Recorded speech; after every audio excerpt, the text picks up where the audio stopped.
Good evening and welcome to Daily Politics on Trust TV. I'm Hamza Idris.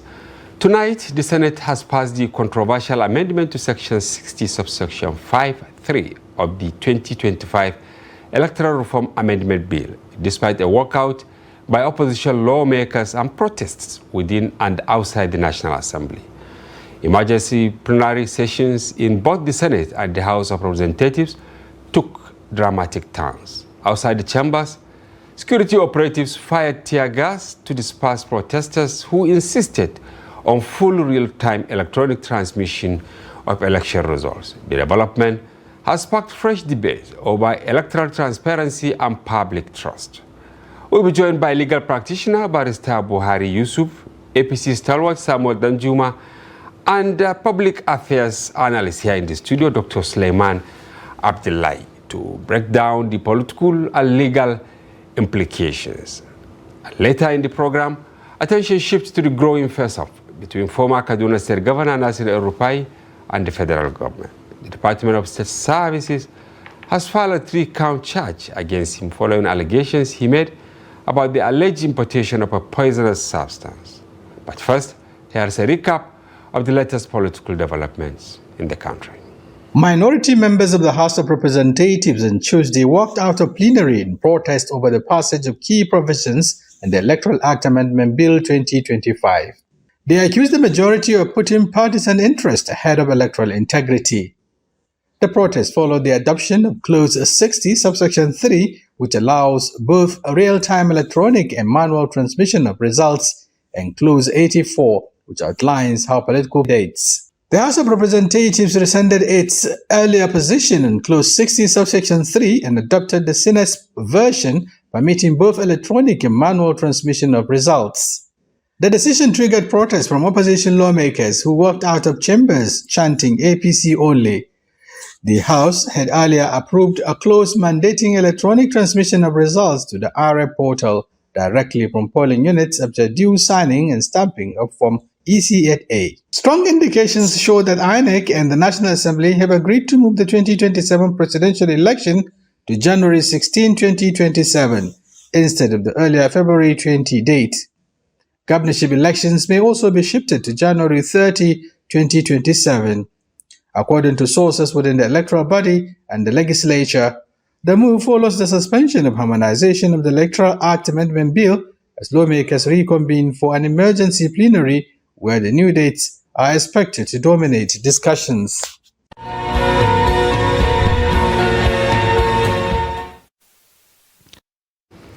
State of the Nation there with Shafiu Suleiman. And in the studio is Dr. Suleiman Adam. Welcome to the program. It's a pleasure having me this night. Were you part of those who protested around the premises of the National Assembly, or you watched from home? I watched from home. What is your take? Let's start from there, because we saw Obi Ezekwesili, former minister. We also saw Solomon Dalung, former minister, and quite a number of other prominent people, Showore, human rights activists. But some of them were tear gassed. Do they deserve that from our security agencies? Let's start it from there. I think we are yet to get it right when it comes to respecting human voices and the feeling of fellow citizens. The way we watch and look at those things on the screen from the developed countries, I think it is quite time for us to start respecting the core values of human rights, because it is mandatory that, look, they have the right to express their feelings, accepted or not accepted, because this is all about human freedom, liberty of existence. And if you take the liberty of existence from humanity, there is no longer any system of civilization. Before you talk of social interaction, is in social interaction, you have political interaction, and this is part of political interaction. Probably some of them went overboard in their approach. I was personally there. Of course, I'm not trying to blame anyone, but then the way, some of the alleged hired, you see, protesters. I will tell you that, look, it is high time we start using some, language, protesters that leads to chaos. We have youths that are yet to be classified and identified in the society that take good advantage of such an opportunity, and they express their angers. They are not part of the rally, people that actually organize the rally, but they filtered into it and trying to show their anger. Taking advantage of the opportunity. This is one. And number two, we should also have at the back of our mind that, look, the world is watching. And this is yet the beginning of another electioneering process in Nigeria that comes with a lot of issues and challenges. So now, what are we saying? Both our security agencies, the politicians, the technocrats, civil societies, everybody must be conscious of what he's doing, because we should not lose our consciousness. And we should put our cap, thinking cap, that look, right before us, that look, we are all civilized individuals trying to get things work out perfectly for the country. I don't think nobody is working against the country or against the system. Then the protest paid off. Has it made any meaning at the end of the day? Because I want us to gradually walk into what happened. If you look at it, the protest, the two House chambers.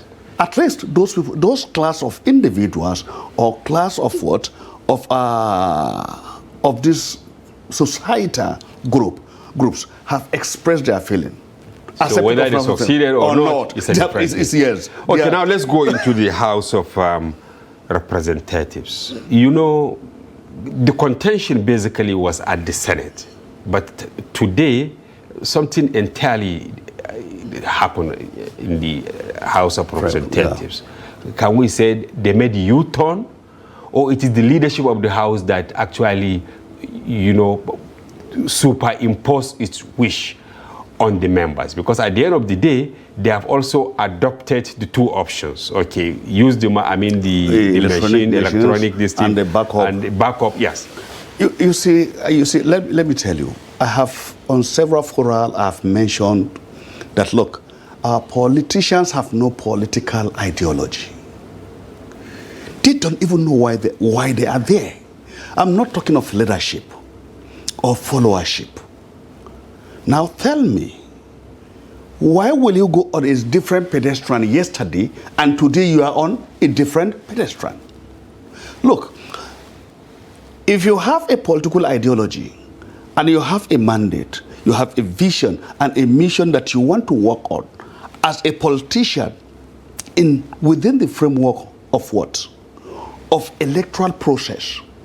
I am telling you, as a legislature, you should have a code of conduct of exercising what? Your view and showcasing your political experience, talent, and trust mandated on you by your constituencies.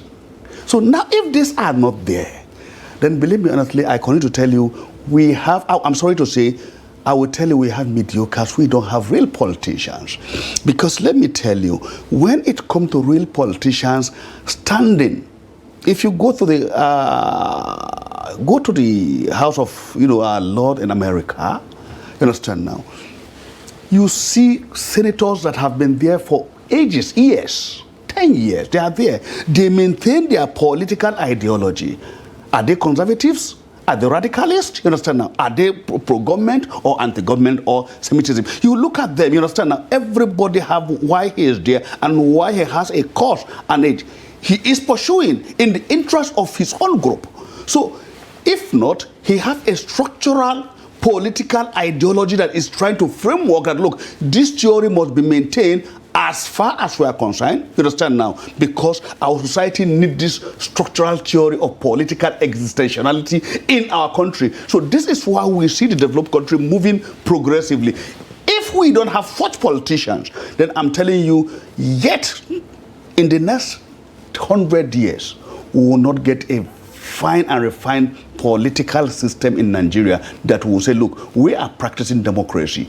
Because let me tell you, the difference between democratic process or democracy and autocratic government or the military dictatorship is what? Is the legislature. Because during the military system, we have judiciary and we have the executives. But the crisis we are having today is with the legislatures. That is the core, the heart of democracy. And the heart of the democracy. And every focus of democracy centered on what? On National Assembly. On across platforms, both legacy media and social media, people are agitated that, okay, what really happened? Because, you know, the House, they completed their processes long before the Senate. And they clearly stated that, you know, they want mandatory real-time transmission. Yes. Look, this is why I said, if in the first place, this is what the House of Representatives have stand for, you understand now, why wouldn't they maintain their stand? If they have differences between them and the House of the Senate, yes, then let the civil society come to know, let other group, you understand now, know but every other person is actually aware. Why will you overnight, you understand now, how did they try to get other signatures, turn off their signatures and now singing a different song? So we are having a new story compared to what we had yesterday. But if you look at it, of course, there were dissenting voices in the House of Reps, in the chambers. You know, it got to the extent that some of them were even exclaiming, "Ole APC, Ole APC," because they push. But from my understanding and the understanding of many Nigerians, besides the fact that opposition elements were not in tandem with what happened, even within some lawmakers in APC, they were not satisfied with the automatic U-turn spearheaded by Speaker Tajuddin, because people are pointing accusing fingers at him because he used the gavel to actually override the popular voice. You see, this is why we continue to tell you that, look, our legislature is an offshoot of what? Of the executives. The executives still have their way, you understand now, to remote or control or toy around with the legislator. And this is what we say we don't want. The independency of the legislature gives credibility to our democracy. So now, if overnight, and we have to look, I don't want a situation whereby we should have one-party system in Nigeria. No, it's not good for our democracy. That is not democracy. Democracy, you have where you respect view of what?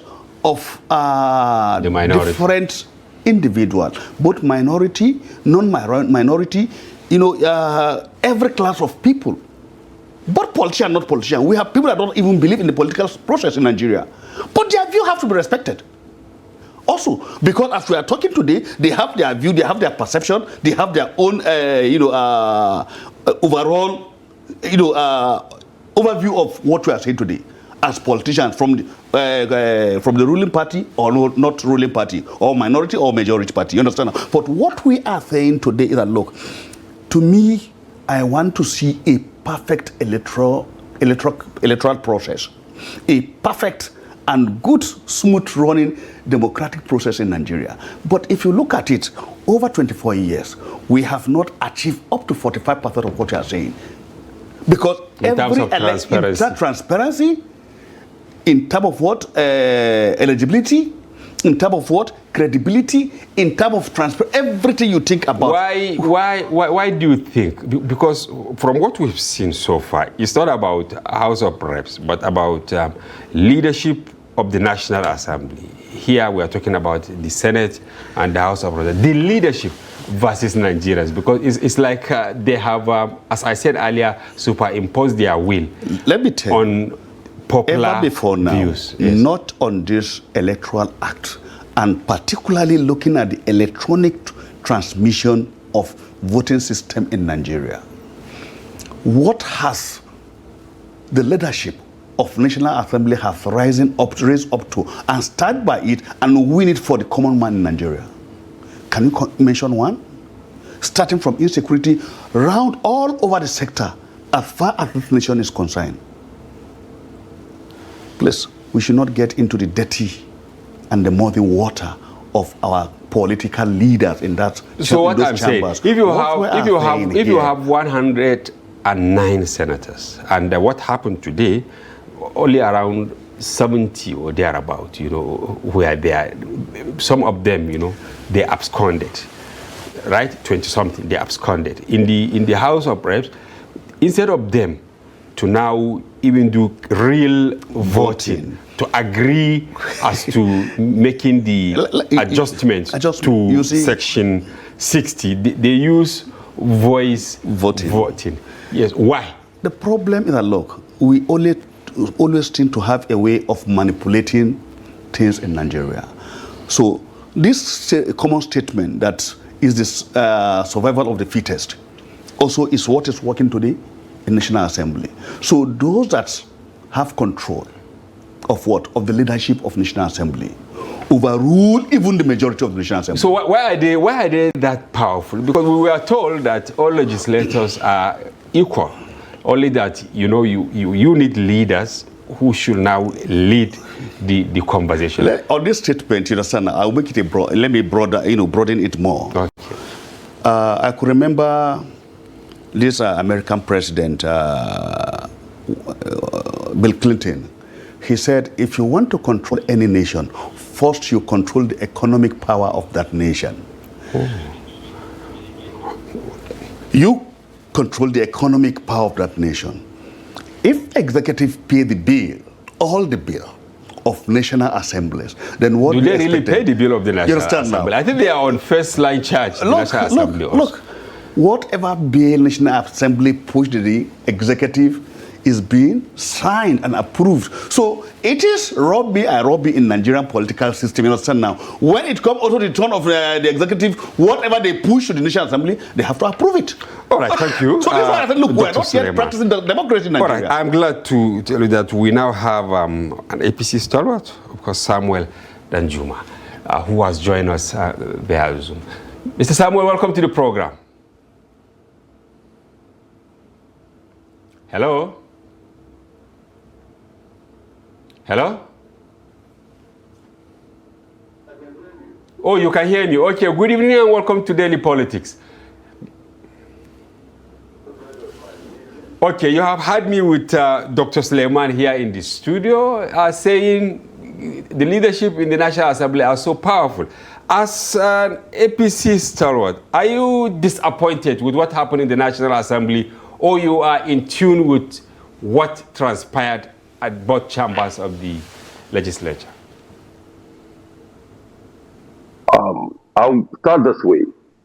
Like I've always said, it's high time we do not allow emotions and sentiments guide our discourse when it comes to things that has to do with national interest. Now, what will happen in the National Assembly is simple. I've said this and I've discussed with people when it comes to the issue of real-time transmission of electoral results. The first question we should be asking ourselves, the people who are going to be behind this machine are Nigerians.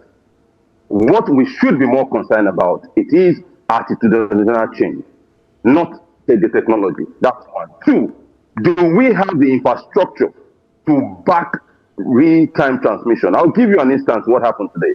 I was in the bank today to pick up an ATM, my ATM card. And to my greatest surprise, there was no network. For more than 3-4 hours, there was no network. And between me and the person who was sitting, a conversation ensued. And I told him, in a country where we are saying, the majority of the people are saying they want real-time transmission of electoral results, we can't even access an ATM card as easy as it should be. See, we should, when it comes to the issue of our elections, this is not what we should be talking about at this time. Not because I'm the member of the APC, but because I'm a Nigerian, a concerned Nigerian, a young progressive Nigerian, a young progressive politician, an advocate for peace and good governance, a conflict resolution expert. I look at the issues. I don't just look at the surface. I'll make people happy at the end of the day. We are not ripe for it yet. Even developed countries do not do it at one sweep. It is done in phases. First thing is we start test running this thing gradually. We know the problem we have already. Yes, there's a problem with our electoral system. No doubt about it. But the thing is, it's not for us to rush with emotion and sentiment, and the next thing is we just get this done. No. The people behind this are Nigerians. Are they ready for the change that we're looking to? In 2023, I was on the field when it was time for election. And it will shock you that first-time voters, children who just clocked 18 years or 19 years at the time of voting, were selling their votes as cheap as 1,000 naira. So will you tell me that even if there was real-time transmission of results, it will affect the outcome of the results? It will not, because the people don't even believe in the system in the first place. They didn't believe in the process. So we should begin to make Nigerians believe in the process. There should be more of voter education. Make people understand what their vote means. Make people understand that selling your vote, you're going to put yourself under poverty for the next 4 years. You are mortgaging your life for 4 years. These are the things we should be looking at. Not opposition looking for every instance to discredit the process, even because it starts. This is not what we need now. What we need is deep attitudinal change. Nigerians should be able to sit and say, at this point, we want to do things and do things the right way. Not just marching out on the dream protest. That is, to me, I don't see any reason for that protest in the first place. Yes, protest is is enshrined in our constitution. It's the right. We have the right to protest, but this is not what we need. What we need now is, do we have the infrastructure? Do we have the technology to back it? Do we have the resources to back it? Do we have what it takes for real-time vote transmission? Until then we're just every 4 years we're just making every other Nigerian feel good, or those in the opposition feel good as if they are doing anything serious.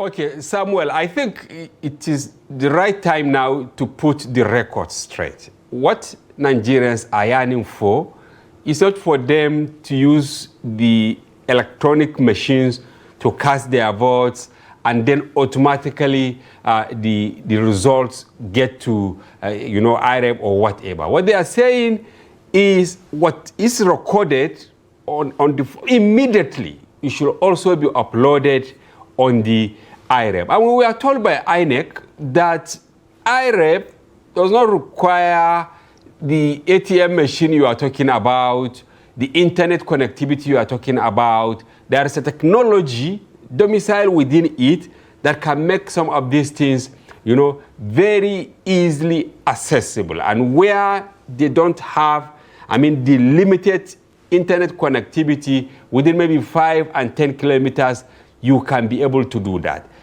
But now what we have, what the legislators have imposed on us, is that the presiding officers have the option to maybe just use the paper, record, and then say that we don't have the internet or we don't have the facility to now upload this. Don't you think we have actually retrogressed from the little progress we had even in 2023, not to even talk about in 2015?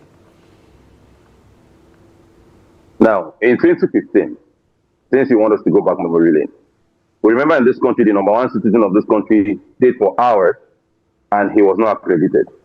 He was the person who brought in the card reader. See, I've been on the field and I've had conversation with, in 2023, I had conversation with the INEC officials who were at my polling unit, and I said, this is what he said.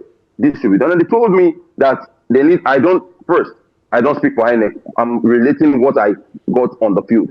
And they told me that they don't transmit from where they are because of network issues, that they need to get back to the coalition center at the local government for them to be able to transmit the result. That the only thing they can do for us is our party agents to sign the results, have their copies, and when those results are uploaded, we should now look at both results to compare.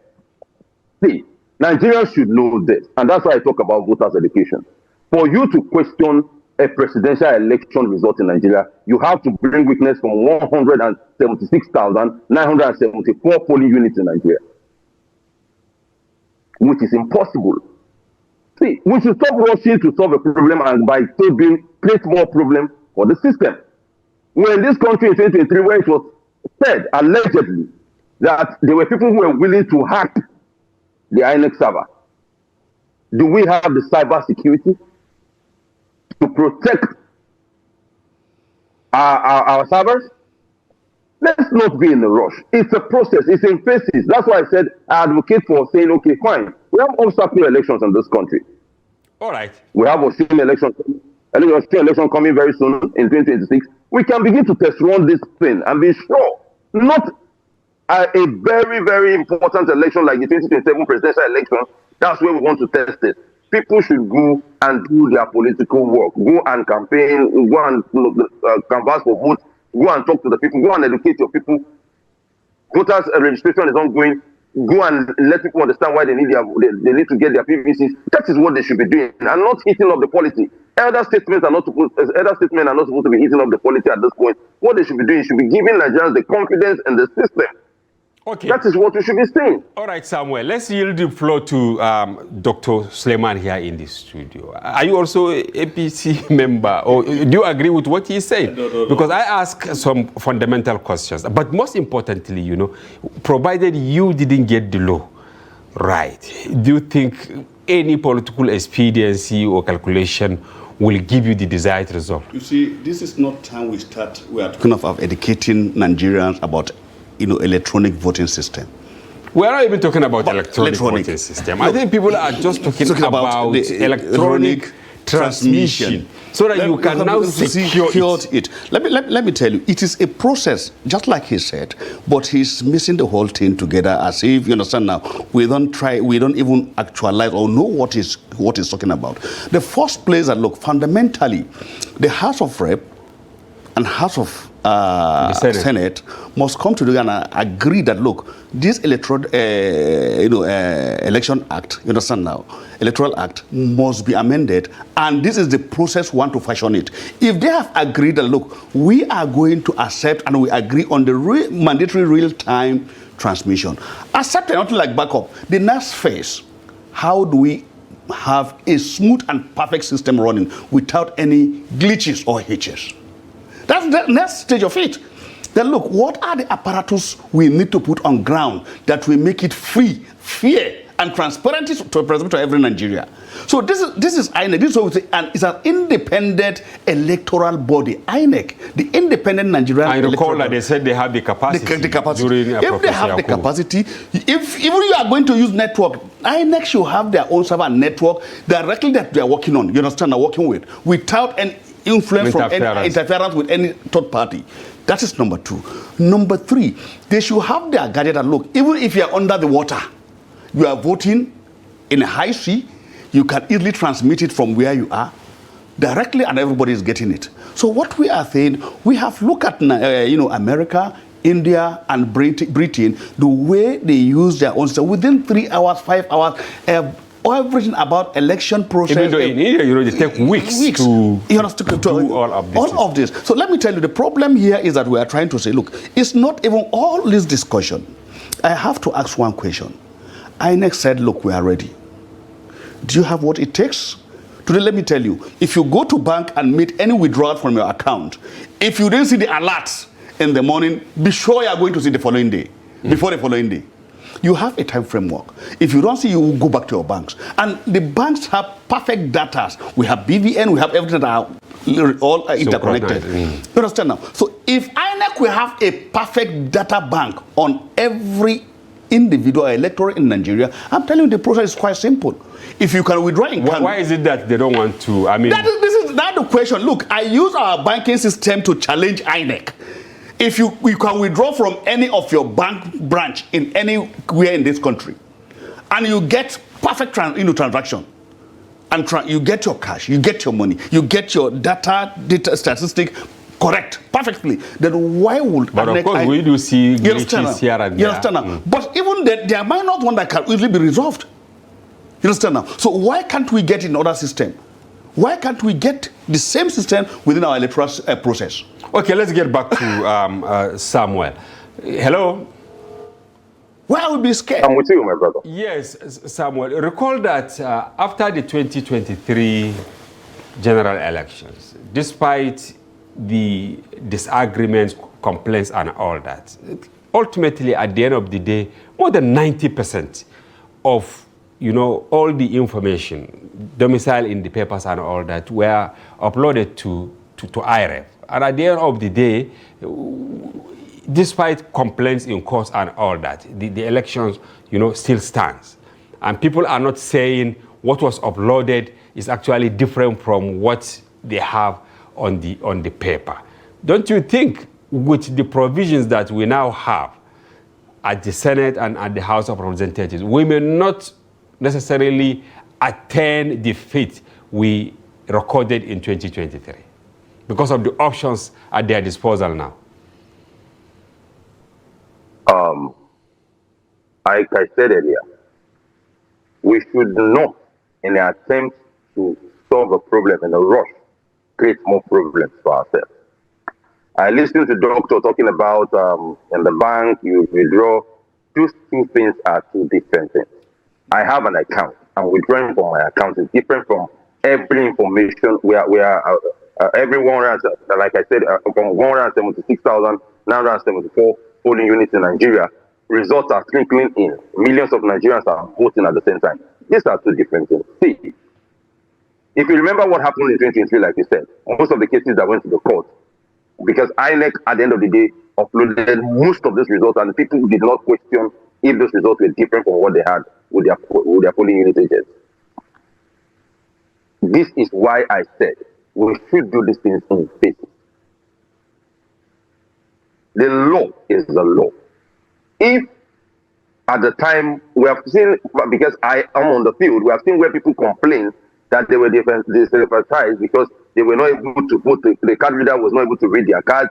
Their fingerprints were not being read, and most people complained.